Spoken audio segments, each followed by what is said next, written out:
বিসমিল্লাহির রহমানির রহিম। প্রিয় শিক্ষার্থীবৃন্দ, আসসালামু আলাইকুম ওয়া রাহমাতুল্লাহি ওয়া বারাকাতুহু। আজ তোমাদেরকে আমি পদার্থের গাঠনিক ধর্ম এই অধ্যায় শুরু করব। তোমরা সাধারণত পদার্থ তিন অবস্থায় থাকতে পারে, এটা জেনেছো যে কঠিন, তরল এবং বায়বীয় এই তিন অবস্থায় পদার্থ থাকতে পারে। পদার্থের আরেকটি অবস্থা আছে যেটা মডার্ন ফিজিক্সে পড়বা তোমরা, প্লাজমা অবস্থা। এখন এই পদার্থ যে বিভিন্ন অবস্থায় থাকে, কঠিন অবস্থা, তরল অবস্থা বা বায়বীয় অবস্থা, কেন এরকম হয়? এগুলো হলো পদার্থের ভিতর যে অণুগুলো আছে, এই অণুগুলোর মধ্যে যে আন্তঃআণবিক বল ক্রিয়া করে, এই আন্তঃআণবিক বলের মানের উপর ভিত্তি করে কখনো পদার্থ কঠিন হয়।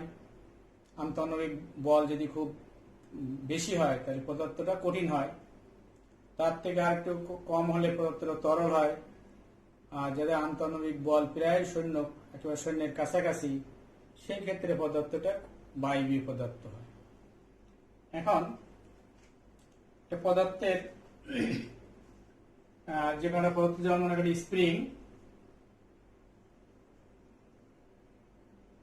এখানে যদি বল প্রয়োগ করা হয়, স্প্রিং নিচে দিয়ে কিছু ভর ঝুলাই দেওয়া হয়, এখন কিছু দেওয়া হয়নি, এখানে কিছু ভর দেওয়া হলো, তাহলে স্প্রিংটা প্রসারিত হয়ে গেল, তার দৈর্ঘ্যটা বৃদ্ধি পেয়ে গেল, অর্থাৎ তার বিকৃতি ঘটলো। আবার মনে করো একটা গোলাকার বস্তু, মানে একটা বেলুনে হাওয়া দেওয়া হয়েছে, এখন এরপর এই বাইরের দিক থেকে তার উপরে বল প্রয়োগ করা হলো, ফলে তার আয়তনটা কমে এরকম হয়ে গেল, তার মানে তার বিকৃত অবস্থা হলো এটা। এইভাবে কোন বস্তুর উপর যদি আমরা বল প্রয়োগ করি, বল প্রয়োগ করার পর বস্তু যদি বিকৃতি ঘটানো হয় ওই বল প্রয়োগে, এবং এই বলটা যদি অপসারণ করলে বস্তু যদি আবার এই পূর্বের অবস্থায় ফিরে যায়, যে ধর্মের কারণে সে পূর্বের অবস্থায় ফিরে যেতে পারবে, এই ধর্মটাকে বলা হবে স্থিতিস্থাপকতা। প্রথম সংজ্ঞা হলো স্থিতিস্থাপকতা।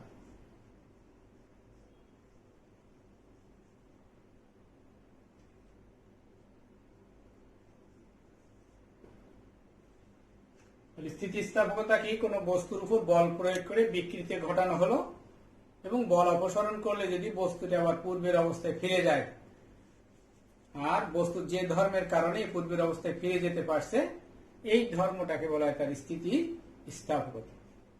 আর যে বস্তু মধ্যে এই ধর্ম আছে ওই বস্তুটাকে বলা হয় স্থিতিস্থাপক বস্তু বলা হয়। তাহলে স্থিতিস্থাপক বস্তু দুটার সঙ্গে এখান দিয়ে পড়বা। এরপর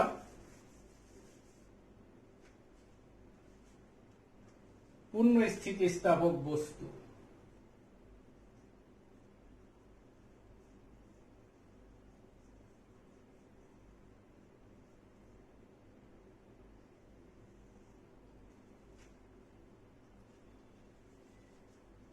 এখন মনে করো একটা বস্তুর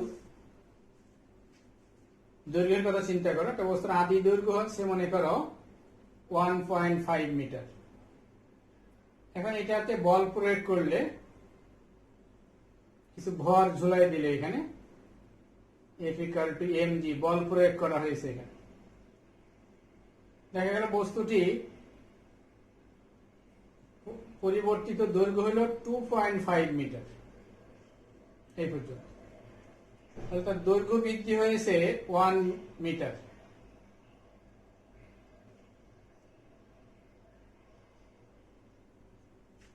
এখন এই বল অপসারণ করলে বস্তু যদি আবার 1.5 মিটার দৈর্ঘ্যে ফিরে যেতে পারে, তাহলে এই ধরনের বস্তুকে বলা হবে পূর্ণ স্থিতিস্থাপক বস্তু। তারপরে কোন বস্তুর উপর বল প্রয়োগ করে তাকে বিকৃতি ঘটাতে হবে, বল অপসারণ করলে বস্তু যদি পূর্বের অবস্থায়, সম্পূর্ণভাবে পূর্বের অবস্থায় ফিরে যেতে পারে, তখন এই বস্তুকে বলা হবে কি? পূর্ণ স্থিতিস্থাপক বস্তু বলা হবে। এরপর হলো পূর্ণ দৃঢ় বস্তু বা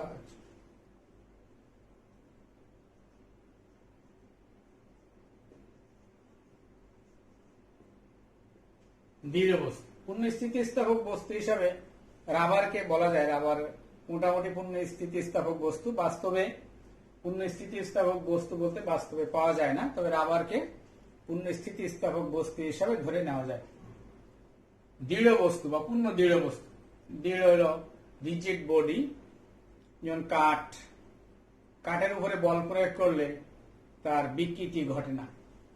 তাহলে কোনো বস্তুর উপর বল প্রয়োগ করলে তার বিকৃতি না ঘটে, এই যে বস্তু, এই যে ধর্ম, এই ধরনের বস্তুকে বলা হয় তার কি? দৃঢ় বস্তু বা পূর্ণ দৃঢ় বস্তু। এরপর নমনীয় বস্তু।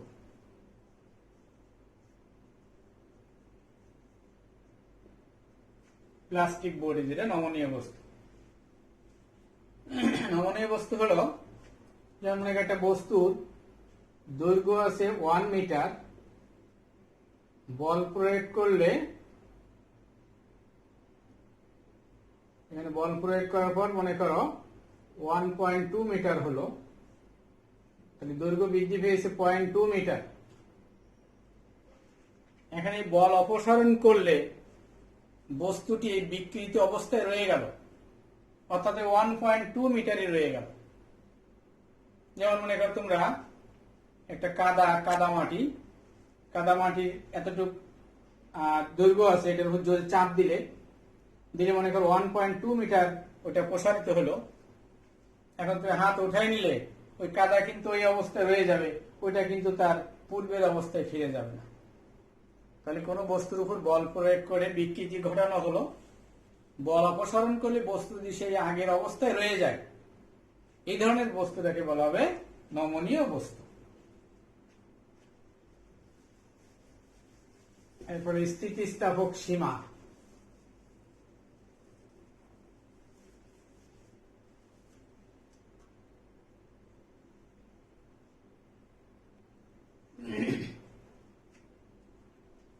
তোমরা দেখেছ যে একটা রাবার একদিকে শক্ত করে ধরে অপরদিকে আস্তে আস্তে টানতে থাকলে সে প্রসারিত হয়। টানতে টানতে টানতে টানতে কোনো এক সময় দেখা যায় রাবারটি ছিঁড়ে দেয়। এখন হয়তো দেখা গেল রাবারটি প্রথম অবস্থায় এরকম ছিল, বল প্রয়োগ করার পূর্বে তুমি তাকে বল প্রয়োগ করলে সে এতটুকু পর্যন্ত প্রসারিত হতে পারে। এরপর যদি বল প্রয়োগ করো তাহলে রাবারটি ছিঁড়ে দেয়। এই পর্যন্ত সে স্থিতিস্থাপক বস্তুর ন্যায় আচরণ করেছে, মানে এরপরে কিন্তু আর স্থিতিস্থাপক বস্তুর মতো আচরণ করবে না।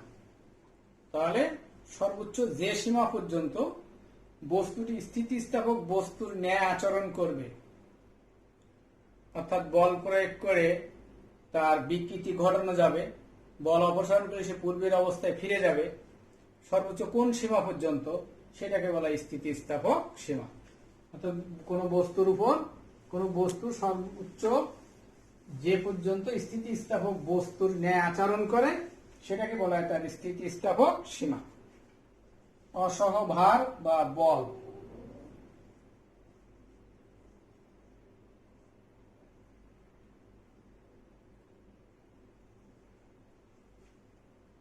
অসহভার, যে ভারে বস্তুটি ছিঁড়ে যায় অথবা ভেঙে যায়, ওইটা তার অসহ ভার বলা হয়। এরপরে তোমার স্থিতিস্থাপক ক্লান্তি। স্থিতিস্থাপক ক্লান্তি, মনে করো একটা বস্তুতে, এটা বস্তুর আদি দৈর্ঘ্য মনে করো এই পর্যন্ত, মনে করো 1.6 মিটার আদি দৈর্ঘ্য। এখন সর্বাধিক সে এটাতে মনে করো সে এখানে 3 কেজি ভর, তার সহনীয় ভর, এটা অসহনীয় ভার না, 3 কেজি পর্যন্ত ভর এখানে স্থাপন করা যায়। এখন তুমি কি করলে, এই বস্তু নিচে প্রথমে একবার 3 কেজি ভর দিলে বস্তুটা প্রসারিত হলো, ভরটা আবার অপসারণ করলে আবার বস্তুটি পূর্বের অবস্থায় ফিরে গেল, আবার 3 কেজি ভর স্থাপন করলে, এরকম বারবার এই ভরটাকে স্থাপন করে বস্তুকে প্রসারিত করতে থাকলে আবার ভর অপসারণ করতে থাকলে বারবার একই কাজ করতে থাকলে বস্তুটি কিন্তু 3 কেজি ভর তার সহনীয় ছিল। দেখা যাবে এরকম বারবার কয়েকবার করার পর হঠাৎ দেখা গেল যে বস্তুটা ছিঁড়ে যাচ্ছে, তার মানে তার স্থিতিস্থাপক ধর্ম ঠিক ছিল, কিন্তু এই ধর্মের কিছুটা ক্লান্তি অনুভব হয়েছে তার। তাহলে এখানে কি হচ্ছে, স্থিতিস্থাপক ক্লান্তিটা হলো এটাই যে একটা বস্তুতে বারবার বল প্রয়োগ করে তার বিকৃতি ঘটালে সে যে পরিমাণ ভর সে সহনীয় ছিল তার থেকে কম ভারে বস্তুটি ছিঁড়ে যাবে, এটা তার স্থিতিস্থাপক ক্লান্তি।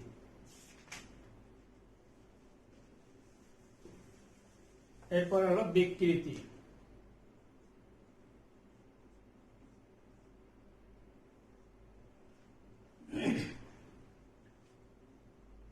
আমরা দেখেছি যে বস্তুর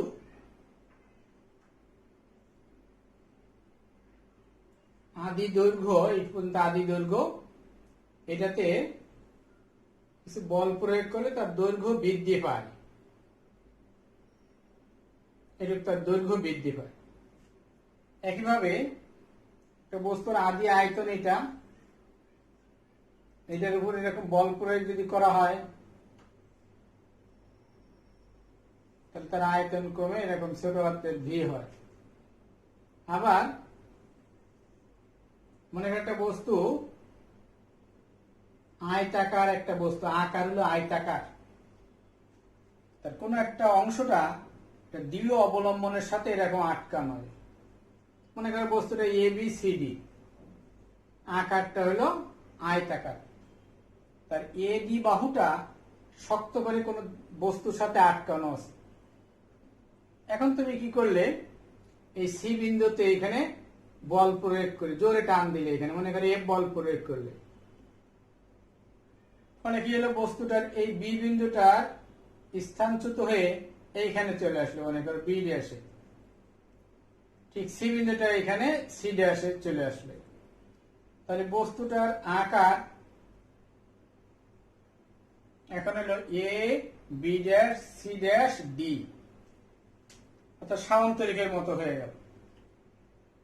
এখন এই যে কোন বস্তুর উপর আমরা বল প্রয়োগ করে তার একক মাত্রার যে পরিবর্তন করব, যেমন এটা দৈর্ঘ্যের ক্ষেত্রে হয়েছে, এটা আয়তনের ক্ষেত্রে হয়েছে, এটা আকারের ক্ষেত্রে হয়েছে, তাহলে আমরা কি করবো, একটা বস্তুর উপর বল প্রয়োগ করব, বল প্রয়োগ করে তার বিকৃতি ঘটাবো, অর্থাৎ তার আকার এবং অথবা তার আকৃতির পরিবর্তন ঘটাই দিব। এখন এই একক মাত্রার যে পরিবর্তন ঘটানো হয় সেটাকে বলা হয় তার বিকৃতি। যেমন এটার ক্ষেত্রে লক্ষ্য করো, মনে করে বস্তুর আদি দৈর্ঘ্য L, দৈর্ঘ্য বৃদ্ধি হলো স্মল l, L এর জন্য বৃদ্ধি হলো স্মল l, এককের জন্য বৃদ্ধি হলো এটা তার একটা বিকৃতি, যেটা দৈর্ঘ্যের জন্য হয়েছে, এই জন্য এই বিকৃতিটাকে বলা হয় দৈর্ঘ্য বিকৃতি বা অনুদৈর্ঘ্য বিকৃতি। এখানে দেখো বস্তুর আদি আয়তন ছিল V, পরিবর্তিত আয়তন হয়েছে স্মল v, এককের জন্য কতটুকু পরিবর্তন হয়েছে, small v by capital V। এটা তার এক ধরনের বিকৃতি, এটাকে বলা হয় আয়তন বিকৃতি। এখানে এই বিকৃতিটাকে বলা হয় কিন্তন বা মোচড় বিকৃতি। আমরা পরে এটা আলোচনা করছি, তার আগে প্রথম বিকৃতি আসি। যে বিকৃতি হলো বস্তুর একক মাত্রার যে পরিবর্তন ঘটে সেটা তার বিকৃতি। আমি এখানে দৈর্ঘ্য, আয়তন, আকৃতি কোনো কিছু উল্লেখ করলাম না, মনে করলাম একটি বস্তুর আদি মাত্রা A, আদি মাত্রাটা আমার দৈর্ঘ্য হতে পারে A, মনে করো L, আদি মাত্রাটা আমার আয়তন হতে পারে অর্থাৎ ক্যাপিটাল V হতে পারে। এবার বল প্রয়োগের পর মাত্রার পরিবর্তন হলো,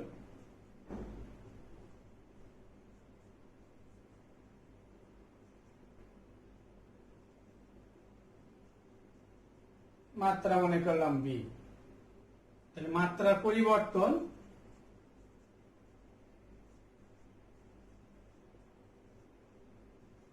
এ ডিফারেন্স বি অথবা বি ডিফারেন্স এ। আমরা বি ডিফারেন্স এ লিখি। আমাদের জানা নেই যে এ বড় নাকি বি বড়। যেমন মনে করো এটা যদি স্প্রিং হয় বা এটা রাবার হয়, তুমি নিচের দিকে টান দাও এটাকে,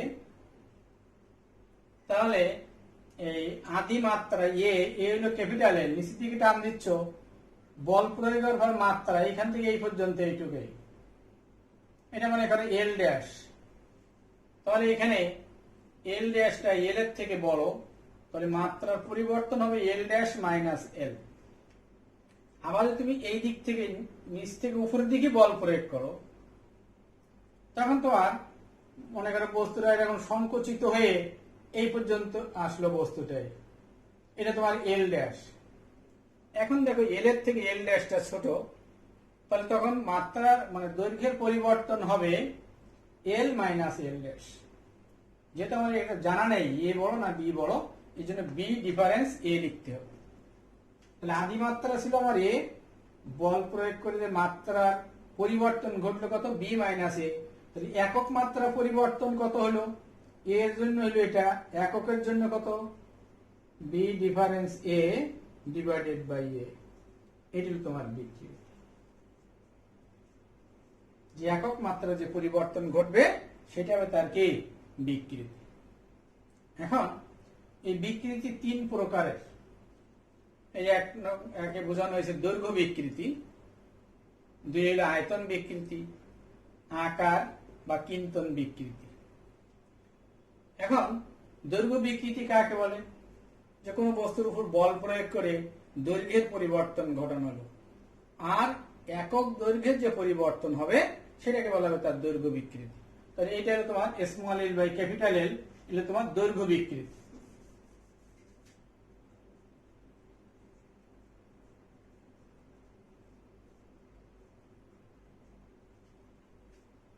তাহলে এটা একইভাবে কোনো বস্তুর উপর বল প্রয়োগ করে আয়তনের পরিবর্তন করা হলো, একক আয়তনের যে পরিবর্তন হলো সেটা তার আয়তন বিকৃতি।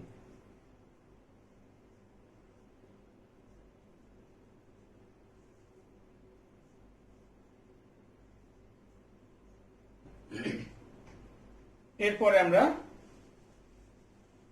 কিন্তন বিকৃতি,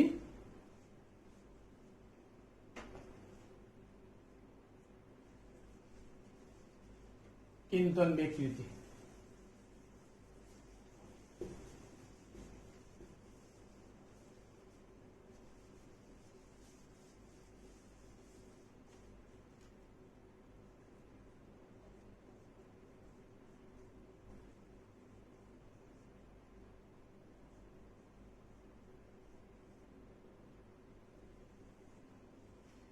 কিন্তন বা মোচড়, সে যে কোণে মোচড় খেয়ে যাবে কোণের দ্বারা এটা পরিমাপ করা হবে। যেমন এখানে বোঝানো হয়েছে যে একটা বস্তুর আকার ছিল এ বি সি ডি, আয়তাকার ছিল, তার এডি বাহুটাকে দৃঢ় অবলম্বনের সাথে আটকানো হয়েছে, সি বিন্দুতে এফ বল প্রয়োগ করা হলো, ফলে বস্তুটি এই বি বিন্দুটা ওই দিকে সরে বি ড্যাশে এবং সি বিন্দুটি সরে সি ড্যাশে পৌঁছালো। বস্তুটি থেটা কোণে মোচড় খেলো, এটা থেটা বা এটাও থেটা কোণ, তাহলে তার কিন্তন বা মোচড় বিকৃতি হবে থেটা। তাহলে এটা পরিমাপ করা হবে থেটা দ্বারা। এবং এই কিন্তন বা মোচড় যে বিকৃতি অর্থাৎ থেটা, এটা রেডিয়ানে প্রকাশ করতে হবে এবং এটা খুবই ক্ষুদ্র। তো আমরা জানি যে এই কোণের মান যে ক্ষুদ্র হয় এবং সেটা রেডিয়ানে প্রকাশিত হয়, তাহলে এই ট্যান থেটা আর সাইন থেটা এদের মান অ্যাপ্রক্সিমেট থেটা। তাহলে থেটাকে আমরা সাইন থেটা লিখতে পারি, থেটাকে ট্যান থেটা লিখতে পারি। আমরা এখানে থেটাকে লিখব ট্যান থেটা। ট্যান থেটা সমান লম্ব বাই ভূমি। তোমার এখানে এই যে কোণ তৈরি হয়েছে এখানে, তাহলে এটা হলো তোমার ভূমি, এটা হলো অতিভুজ, এটা হলো লম্ব, তাহলে বি বি ড্যাশ, আর ভূমি হলো এ বি। তার মানে আপেক্ষিক যে সরণ ঘটেছে বি এর থেকে বি ড্যাশ ডিভাইডেড বাই তার আগে যে প্রস্থ ছিল, এই যে প্রস্থ এ বি, এই আপেক্ষিক সরণকে তার প্রস্থ দিয়ে ভাগ করলে কিন্তন বা মোচড় বিকৃতিটা পাওয়া যাবে। তাহলে আমরা দেখলাম যে বিকৃতি হলো বস্তুর একক মাত্রা যে পরিবর্তন ঘটে সেটা হলো বিকৃতি, এবং সেটা তিন ধরনের হতে পারে, দৈর্ঘ্যের হতে পারে, আয়তনের হতে পারে, আকারের জন্য যেটা হয় সেটা হলো কিন্তন বা মোচড় বিকৃতি। এর হলো পীড়ন।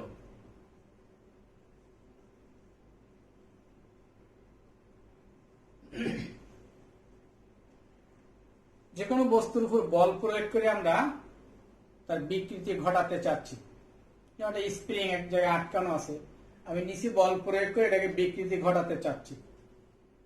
যখনই আমি বল প্রয়োগ করে তার বিকৃতি ঘটাবো তখনই বস্তুর মধ্যে একটি বল তৈরি হবে স্বয়ংক্রিয়ভাবে, যেটা তোমার বিকৃতি যেদিকে ঘটাতে চাচ্ছ, যেদিকে তুমি বল প্রয়োগ করতে চাচ্ছ, ওই বলটা ঠিক তোমার প্রযুক্ত বলের বিপরীত দিকে ক্রিয়া করবে। এটাকে বলে প্রতিরোধকারী একটি বল বস্তুর মধ্যে তৈরি হবে যদি তুমি বিকৃতি ঘটাতে চাও, তা না হলে কিন্তু এটা তৈরি হবে না। এখন ওই যে বস্তু যাতে আমি বল প্রয়োগ করে বিকৃতি ঘটাতে চাচ্ছি, তার একক ক্ষেত্রফলে প্রতিরোধকারী ওই যে বল, এই প্রতিরোধকারী বলের মানকে বলা হবে পীড়ন বলা হবে। যেমন মনে করো তুমি এটা একটা স্প্রিং,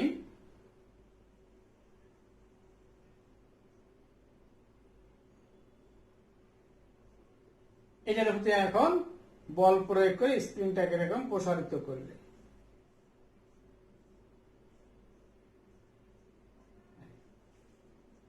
তোমার প্রযুক্ত বল এলে এইদিকে, প্রতিরোধকারী বল তৈরি হবে এইদিকে। এখন এই স্প্রিংটার ক্ষেত্রফল, তাহলে প্রতিরোধকারী বল প্রযুক্ত বলে নিউটনের তৃতীয় সূত্র অনুযায়ী ক্রিয়ার প্রতিক্রিয়া সমান, তাহলে প্রতিরোধকারী বলটাই হলো তোমার প্রযুক্ত বল, এটা মানে সমান কিন্তু বিপরীত দিক। এখন মনে করো এই বস্তুর ক্ষেত্রফল এ, প্রযুক্ত বল যেটা আমার প্রতিরোধকারী বলের সমান,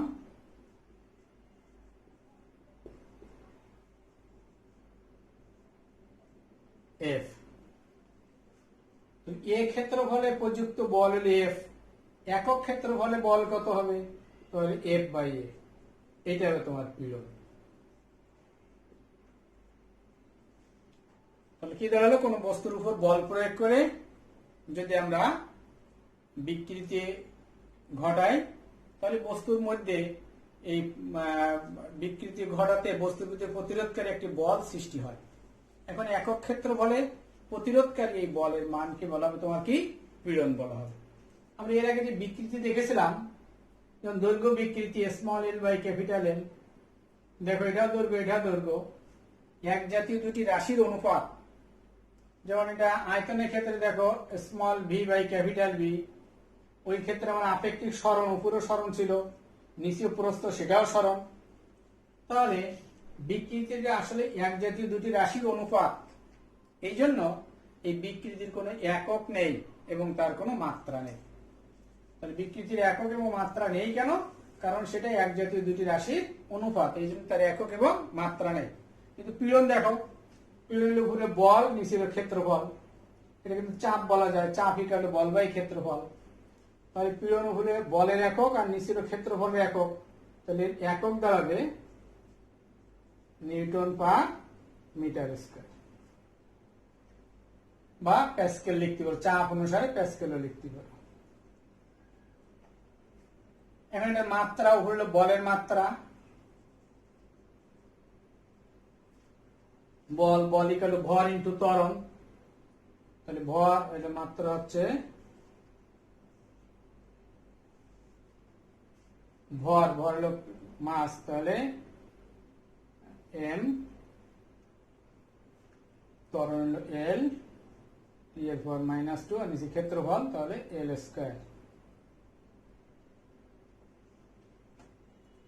তাহলে এটা কাটা গেল, তাহলে কি দেওয়া থাকতেছে এম এল এর পাওয়ার -1 টি এর পাওয়ার -2।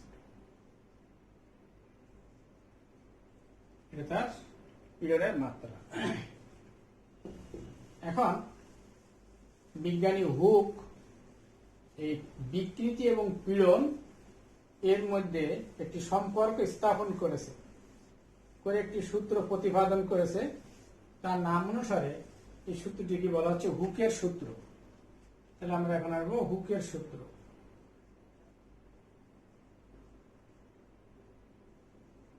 হুকের সূত্রটা মূলত কি, যে মানে পীড়ন আর বিকৃতি এদের মধ্যে একটা সম্পর্ক স্থাপন করা হয়েছে। যেমন একটা বস্তুতে আমি যে বল প্রয়োগ করলে তার বিকৃতি ঘটবে, যত বেশি বল প্রয়োগ করব তত বেশি তার বিকৃতি ঘটবে। কিন্তু এই প্রযুক্ত বল স্থিতিস্থাপক সীমার মধ্যে হতে হবে। আবার আমার যে বিকৃতিটা হবে, আমি মনে করো দৈর্ঘ্য বরাবর বল প্রয়োগ করলাম, তাহলে বিকৃতিটাও দৈর্ঘ্য বরাবর হইতে হবে, অনুরূপ বিকৃতি হতে হবে।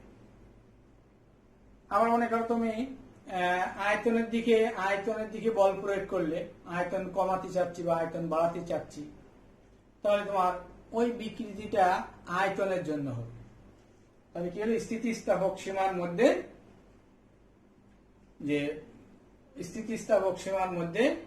যে পীড়ন বিকৃতির কি সমানুপাতিক। তাহলে কি দাঁড়াচ্ছে,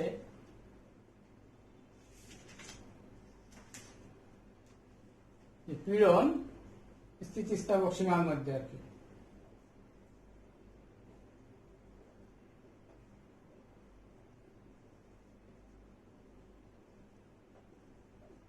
পীড়ন is proportional to বিকৃতি। তাহলে দাঁড়াচ্ছে পীড়ন is equal to ধ্রুবক গুণ বিকৃতি। পীড়ন ডিভাইডেড বাই বিকৃতি equal to constant। পীড়ন এবং বিকৃতি, অনুরূপ বিকৃতির অনুপাত সবসময় কি হবে, ধ্রুবক হবে। অর্থাৎ দৈর্ঘ্য পীড়ন আর দৈর্ঘ্য বিকৃতির অনুপাত ধ্রুবক হবে।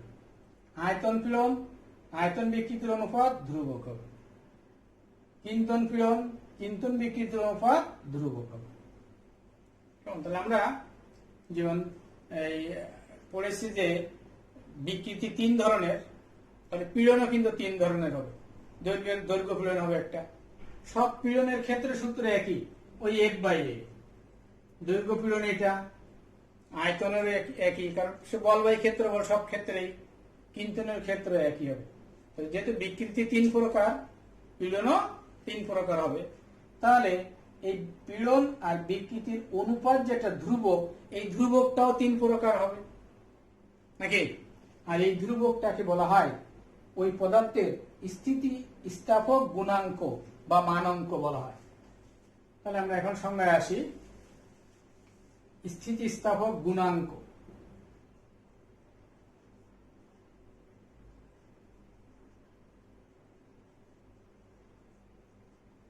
অথবা মানাঙ্ক, এখান থেকে হুকের সূত্র থেকেই সংজ্ঞাটা লিখতে হবে। স্থিতিস্থাপক সীমার মধ্যে কোন বস্তুর পীড়ন এবং সংশ্লিষ্ট বিকৃতির অনুপাত একটি ধ্রুবক। এই ধ্রুবকটিকে ওই পদার্থের উপাদানের স্থিতিস্থাপক গুণাঙ্ক বলে। কি বললাম, স্থিতিস্থাপক সীমার মধ্যে কোন বস্তুর পীড়ন ও সংশ্লিষ্ট বিকৃতির অনুপাত একটি ধ্রুবক। এই ধ্রুবকটিকে ওই পদার্থের উপাদানের স্থিতিস্থাপক গুণাঙ্ক। তাহলে স্থিতিস্থাপক গুণাঙ্ক ইকুয়াল টু একই কথা, পীড়ন ডিভাইডেড বাই কি, বিকৃতি।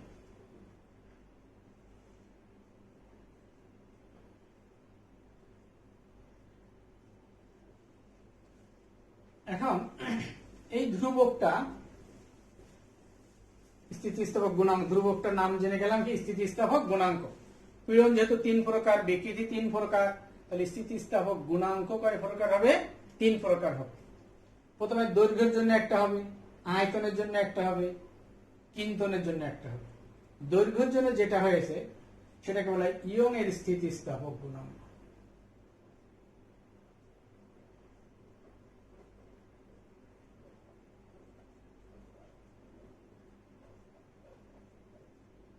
ইয়ং এর স্থিতিস্থাপক গুণাঙ্ক,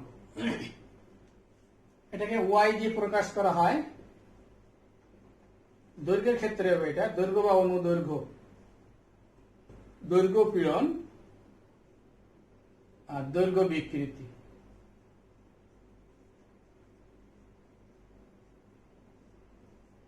আগের সংজ্ঞাটাই স্থিতিস্থাপক সীমার মধ্যে কোন বস্তুর দৈর্ঘ্য পীড়ন ও দৈর্ঘ্য বিকৃতির অনুপাত একটি ধ্রুবক। এই ধ্রুবকটিকে ওই পদার্থের উপাদানের ইয়ং এর গুণাঙ্ক বলতে পারো, ইয়ং এর স্থিতিস্থাপক গুণাঙ্ক বলা হয়। তাহলে ওয়াই ইকুয়াল টু সূত্র দেওয়া কি দৈর্ঘ্য পীড়ন ডিভাইডেড বাই দৈর্ঘ্য বিকৃতি। দৈর্ঘ্যের ক্ষেত্রে হবে, আমরা ব্যাখ্যায় আসি। এটা মনে করি একটা বস্তুর আদি দৈর্ঘ্য হইল, এটা কিন্তু তার আদি দৈর্ঘ্য ক্যাপিটাল এল। এখন এখানে নিচে কিছু বল প্রয়োগ করা হলো।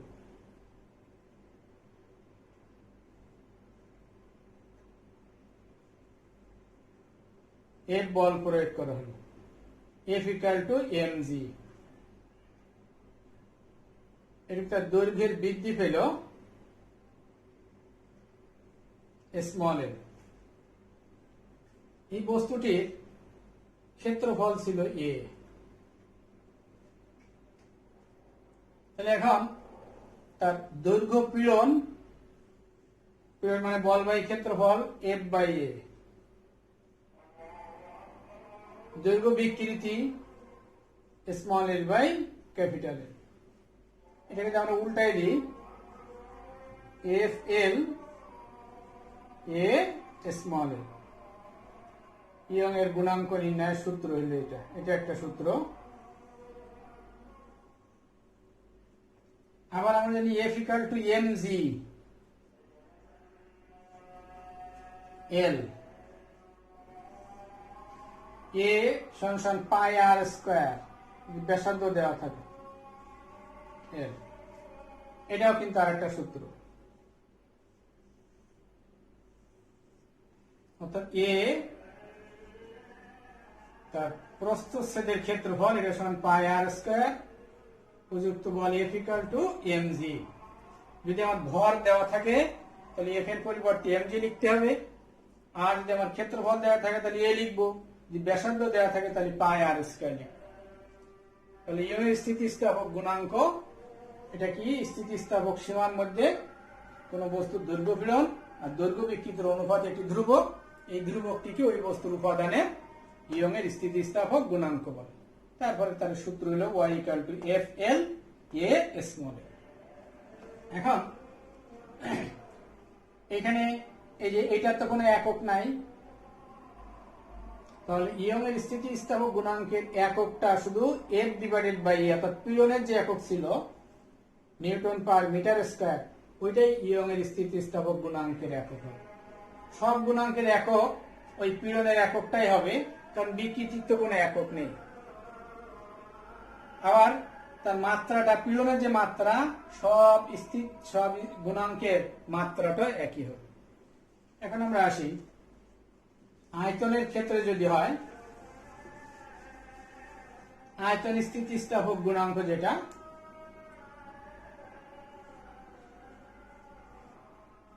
আয়তন গুণাঙ্ক লিখতে পারো, এটাকে কে বা বি দ্বারা প্রকাশ করা হয়। হবে আয়তন পীড়ন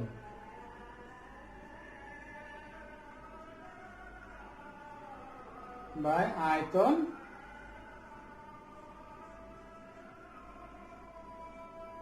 বিকৃতি। একটা বস্তুর আদি আয়তন হইলে এটা মনে করো ভি, বল প্রয়োগের পর তার আয়তন দেওয়া হলে স্মল ভি।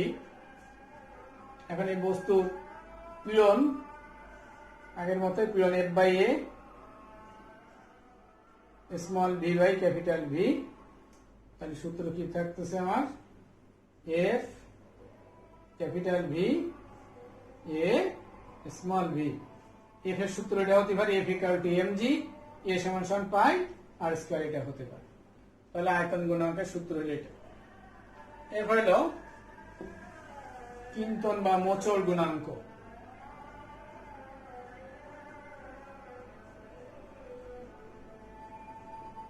অথবা কাঠিন্যের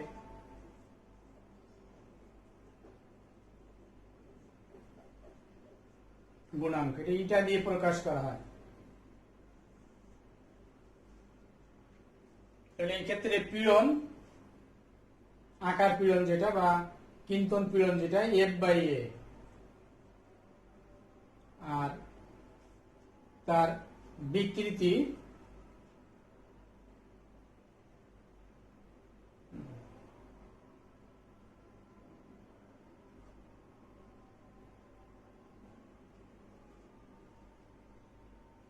কাঠিন্য কিন্তন বা কাঠিন্য।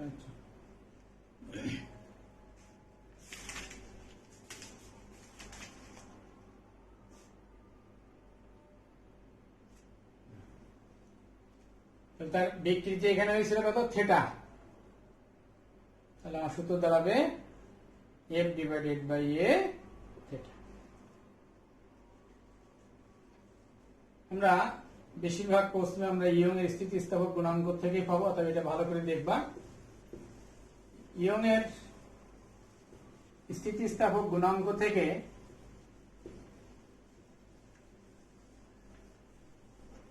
তাৎপর্য আসতে পারে ইস্পাতের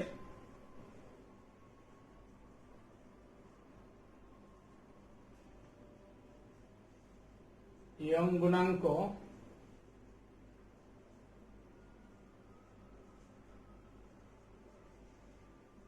(2.1 into 10 to the power মনে করো -10 নিউটন পার মিটার এত বলতে কি বোঝায়?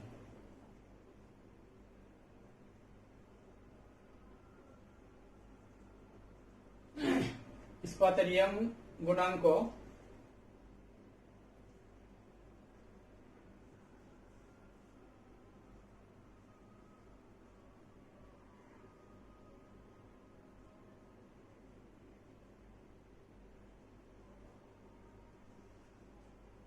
এত বলতে কি বোঝায়? প্রথমে তুমি ইয়ং এর গুণাঙ্কের সংজ্ঞাটা লিখবা, তারপরে আমরা যে ইয়ং গুণাঙ্ক ওয়াই এর মান দেওয়া আছে 2.1 into 10 to the power 10 newton per metre square. এটা সূত্র জানি আমরা F by A small L by capital L. তো এখান থেকে এফ এর মান হলো 2.1 into 10 to the power 10 এত নিউটন এফ এর মান, আর এর মান মনে করো 1 মিটার স্কয়ার। এইটুকের মান small L by capital L, এইটুকের মান হলো 1।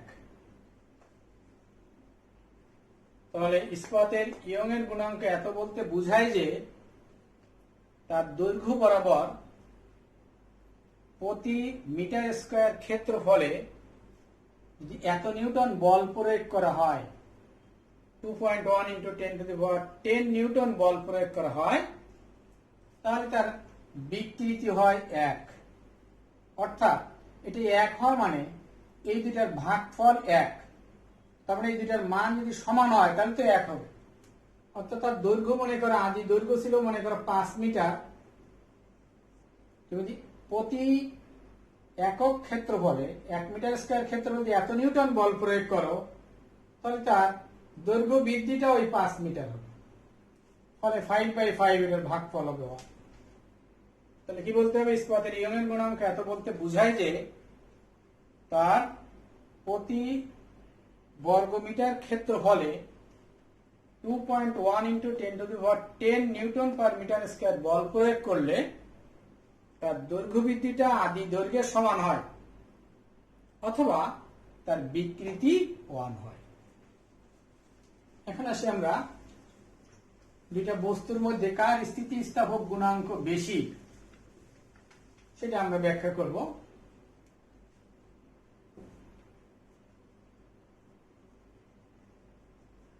ইস্পাত রাবার অপেক্ষা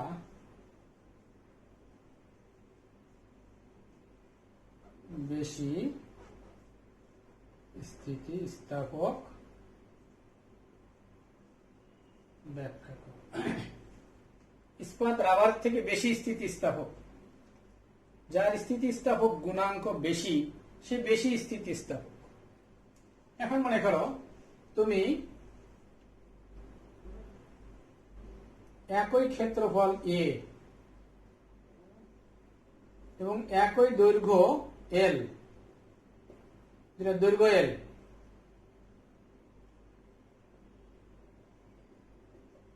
দৈর্ঘ্য একই ক্ষেত্রফল একই, এটা মনে করো ইস্পাত।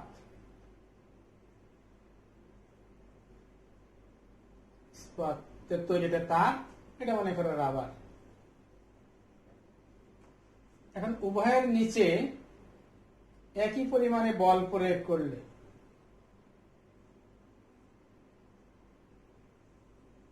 এটাতে এক বল প্রয়োগ করলে বাস্তবে রাবারটি বেশি লম্বা হবে, এটাতে এক বল প্রয়োগ করবে। এখন ইস্পাতের যে দৈর্ঘ্য বৃদ্ধি হলো এটুক মনে করে এলএস স্টিল, রাবারের যে দৈর্ঘ্য বৃদ্ধি হলো এটা মনে করো এল আর। তাহলে এখন আমরা ইয়ং এর স্থিতিস্থাপক গুণাঙ্কের সূত্র কিছুক্ষণ আগে জেনে আসলাম, y equal to F L A small এল। ইস্পাতের ক্ষেত্রে যদি লিখি ওয়াইএস ইকুয়াল টু, তোমার এখানে দেখো এফ এর মান, এ এর মান আর এল এর মান উভয়ের ক্ষেত্রে একই, তাহলে আমাদের এফ এল এ, এই এলটা হবে এল এস। সমীকরণ নম্বর 1। রাবারের ক্ষেত্রে যদি লেখো তার স্থিতিস্থাপক গুণাঙ্ক মনে করো ওয়াই আর, তাহলে এফ এল এ এল আর, এটা মনে করো 2। এখন 1 কে 2 দিয়ে ভাগ করো,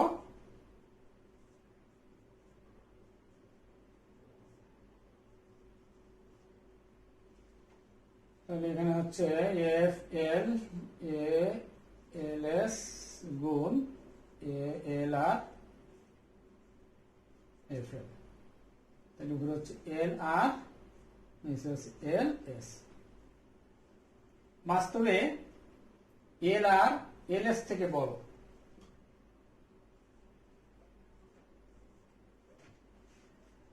এটা আর এটা সমান অনুপাতে আছে, এটা এটা এটা যেহেতু বড়, এটা এটা এটার থেকে বড়, তাহলে এটা এটার থেকে কি হবে, বড় হবে। সুতরাং ওয়াইএস গ্রেটার দেন কত হবে, ওয়াইআর।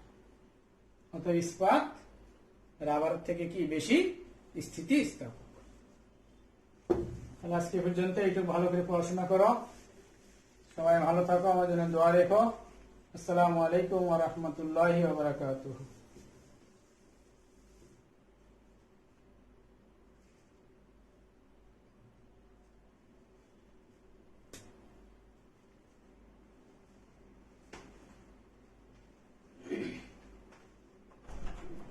আবু চলেন, হুম আচ্ছা।